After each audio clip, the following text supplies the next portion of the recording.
Does reality exist without us? Physicists have found it maddeningly difficult to write the observer out of quantum theory. Now some are contemplating a mind-boggling alternative, that a coherent description of reality, with all its quantum quirks, can arise from nothing more than random subjective experiences. It looks like the perspective of a madman, says the author of this bold new theory, because it compels us to abandon any notion of fundamental physical laws. But if it stands up, it would not only resolve some deep puzzles about quantum mechanics, it would turn our deepest preconceptions about reality itself inside out. It is well established that the body can absorb information from sensory stimulation. You only need to look at the success of hypnotherapy to see how effective it can be. This system extends this principle by stimulating our healing potential through the written word, numbers, fractal equations, sound, color, and symbols. By giving direct instructions to our body's intelligence, we stimulate its natural healing powers. When it comes to forecasting how the world will behave, quantum theory is unsurpassed. Its every prediction, no matter how counterintuitive, is borne out by experiment. Electrons, for instance, can sometimes display behavior characteristic of waves, even though they seem in other circumstances to behave like particles. Wave of confusion. Before observation, such quantum objects are said to be in a superposition of all possible observable outcomes. This doesn't mean they exist in many states at once, rather that we can only say that all the allowed outcomes of measurement remain possible. This potential is represented in the quantum wave function, a mathematical expression that encodes all outcomes and their relative probabilities. But it isn't at all obvious what, if anything, the wave function can tell you about the nature of a quantum system before we make a measurement. That act reduces all those possible outcomes to one, dubbed the collapse of the wave function, but no one really knows what that means either. Some researchers think it might be a real physical process, like radioactive decay. Those who subscribe to the many worlds interpretation think it is an illusion conjured by a splitting of the universe into each of the possible outcomes. Others still say that there is no point in trying to explain it, and besides, who cares? The maths works, so just shut up and calculate. Whatever the case, wave function collapse seems to hinge on intervention or observation, throwing up some huge problems, not least about the role of consciousness in the whole process. This is the measurement problem, arguably the biggest headache in quantum theory. It is very hard, says Kelvin McQueen, a philosopher at Chapman University in California. More interpretations are being thrown up every day, but all of them have problems. The most popular is known as the Copenhagen interpretation, after the home city of one of quantum theory's pioneers, Niels Bohr. He argued that quantum mechanics tells us only what we should expect when we make a measurement, not what causes that outcome. The theory can't tell us what a quantum system is like before we observe it, all we can ever ask of it is the probabilities of different possible outcomes. Such a perspective seems to back you into an uncomfortable conclusion, that the very act of our observation calls the outcome into being. Can that be true? It seems the antithesis of what science normally assumes, as Einstein intimated. Yet the idea has some pedigree. Hungarian physicist John von Neumann was the first to entertain it in the early 1930s, and his compatriot Eugene Wigner went deepest with a thought experiment in the 1950s now known as Wigner's friend. What if reality can't be described without invoking our active involvement? Suppose that Wigner is standing outside a windowless room where his friend is about to make some measurement on a particle. Once that's done, she knows what the observed property of the particle is, but Wigner doesn't. He can't meaningfully say that the particle's wave function has collapsed until his friend tells him the result. Worse still, until she does, quantum theory offers no way for Wigner to think about all the unseen events inside the lab as having fixed outcomes. His friend, her measuring apparatus and the particle remain one big composite superposition.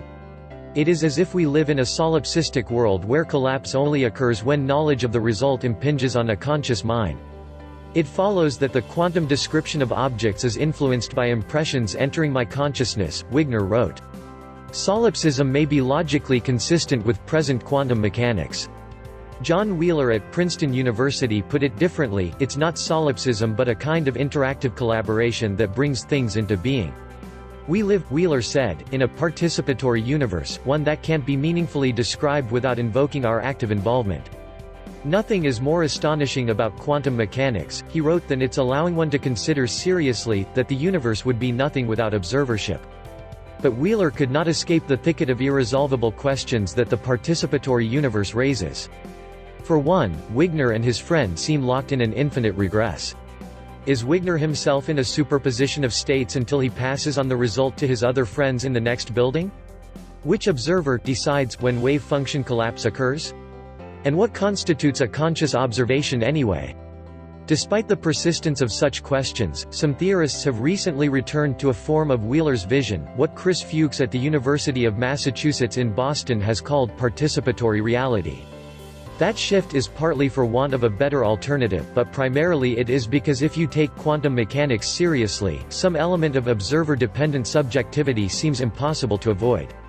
A couple of years ago, theorist Čáslav Bruckner at the University of Vienna revisited the Wigner's friend scenario in a slightly altered form proposed by David Deutsch at the University of Oxford. Here the friend makes the measurement, she has collapsed the particle's wave function, producing either outcome A or B, but tells Wigner only that she sees a definite result, not what it is. In Deutsch's scenario, Wigner is forced to conclude that his friend, her measuring apparatus and the particle are in a joint superposition, even though he knows a measurement has happened. To Wigner's friend, she is definitely in, say, the state I see A, but to Wigner she is in a superposition of I see A and I see B. So who's right? They both are, says Bruckner, depending on whose point of view you adopt. He has shown that if quantum mechanics is correct, there is no privileged perspective from which a third observer can reconcile both Wigner's and his friend's statements. There is no reason to assume that the facts of one of them are more fundamental than those of the other, Bruckner says, and so we are forced to conclude that there are no facts of the world per se. Rather, there are only facts for each observer. One interpretation of quantum mechanics takes such a conclusion in its stride. Devised in the 2000s by Fuchs and others, quantum Bayesianism, also known as QBISM, is rooted in the view that quantum mechanics supplies only recommendations about what a rational observer should believe he or she will see on making a measurement, and that these beliefs can be updated as the observer takes fresh experiences into account. That's where the Bayesianism comes in. It refers to the classical theory of probability, initiated in the 18th century, that assigns probabilities on the basis of what the observer already knows to be the case. QBISM point-blank denies that there is any objective notion of a quantum state at all.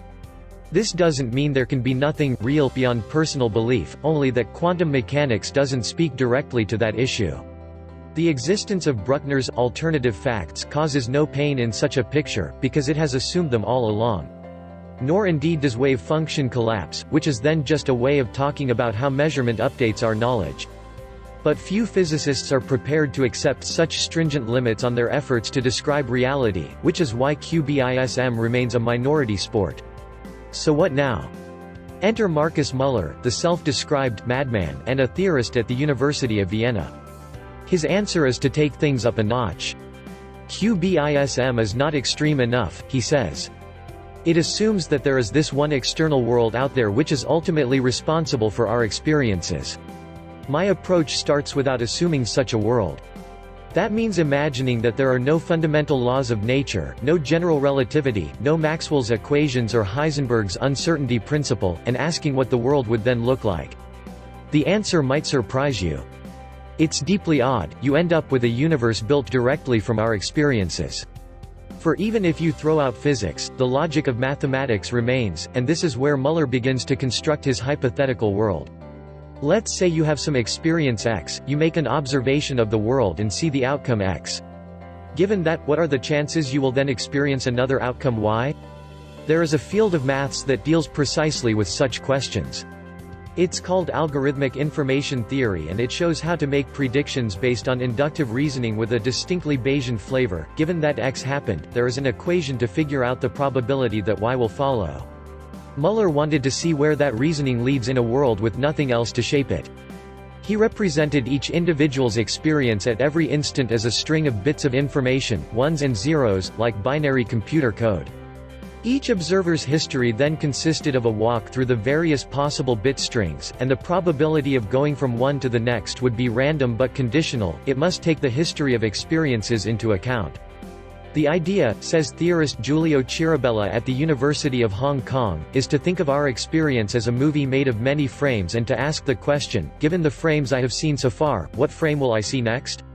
You would think that such a picture could hardly be less likely to give rise to what we experience, a universe governed by laws and producing facts that are, as far as we can tell, the same for you as for me.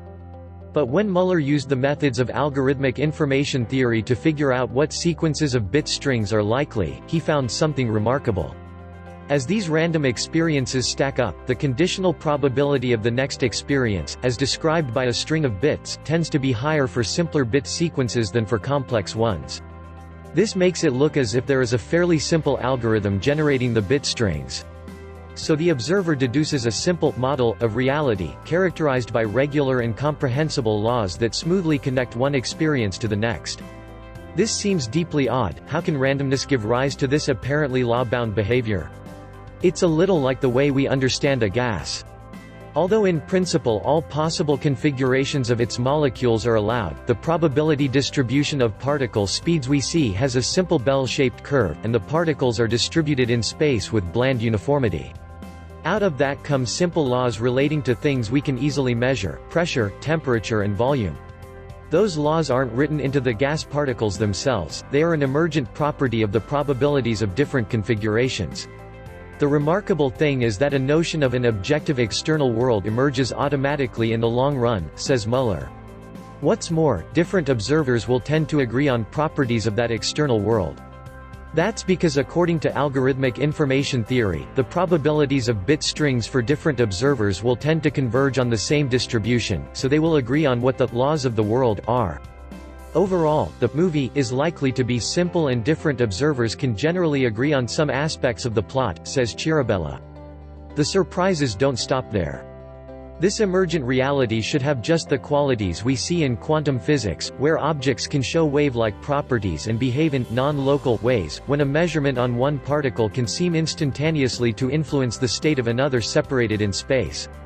The upshot is that from the most minimal assumptions about the probabilities of what our personal experiences will contain, you can recover a world like the one we know. The world could still look something like how we experience it, even though in truth it would be mind-bogglingly different, says Muller. It's not easy to see how Muller's ideas can be tested. But circumstantial evidence that he could be on the right track comes with the way they solve the problem of Boltzmann brains, an almost metaphysical conundrum that suggests we are not the kind of beings we think we are. All the same, this image of the universe built directly from observer experiences is so out there that other researchers barely know what to make of it. It's a very interesting starting point, which prompts new questions, says Chirabella. Meanwhile, Bruckner is keeping an open mind. Marcus's conceptual grasp and mathematical background is strong, and enables him to step outside the comfort zone and come up with true conceptual changes and modifications of our theories, he says. Muller himself is deeply aware that he has not chosen an easy path but argues that it is one worth treading. It is not as crazy as it first seems, he says. But it will be a major challenge to convince people, since the worldview that it suggests is so unusual and different from what we are used to. Conscious collapse?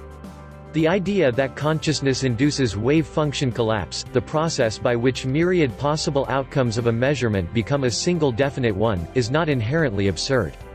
And yet physicists have long regarded it as a rather loose suggestion, because it seems to substitute one mystery for another. We have no idea how to describe consciousness, so how can we expect to know how it causes collapse? Kelvin McQueen, a philosopher at Chapman University in California, and David Chalmers at the Australian National University in Canberra have recently started to make the case that we can now make things more precise.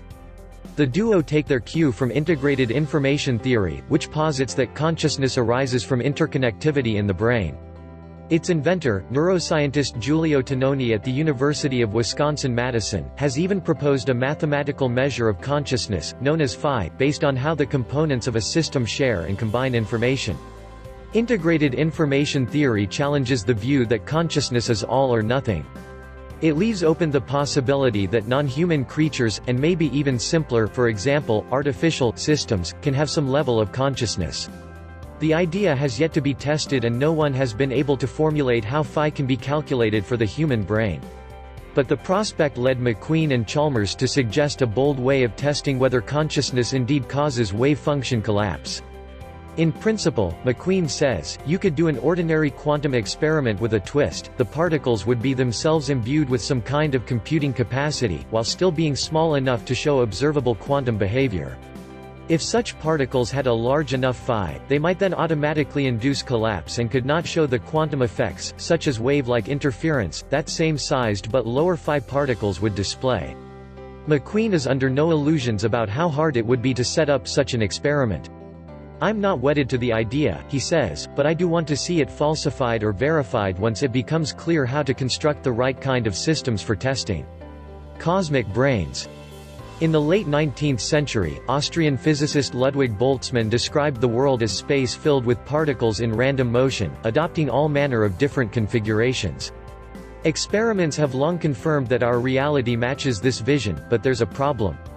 If you examine the probabilities of each configuration, it turns out we are much less likely to be sentient beings who evolved on a planet over billions of years than ephemeral lone brains, condensed out of chaos by sheer chance and floating freely, complete with imagined memories and experiences. How can we know we aren't these Boltzmann brains, apt to dissolve back into the fluctuating cosmos at any moment? Physicists and philosophers have fretted over this for decades. But a radical new perspective can make the problem disappear. If objective reality emerges from the mathematically predictable way our past experiences determine future observations, then sudden discontinuities in experience of the sort Boltzmann brains would encounter will be vanishingly improbable. Experience should be smooth, connected and, at our scale, rather predictable. Similar arguments make it unlikely that, as some researchers suggest, we are nothing more than intelligent agents in some superintelligence's cosmic computer simulation. That too would be vulnerable to abrupt events like shutdowns, whereas we have a persistent perception of reality. And if you want to learn more, I recommend you click the link in the description. From www.power-quadrant.blogspot.com/ and if you like this video, please give it a thumbs up and subscribe and share it with your friends on Facebook and Twitter and Google+. Thank you for watching and see you next time.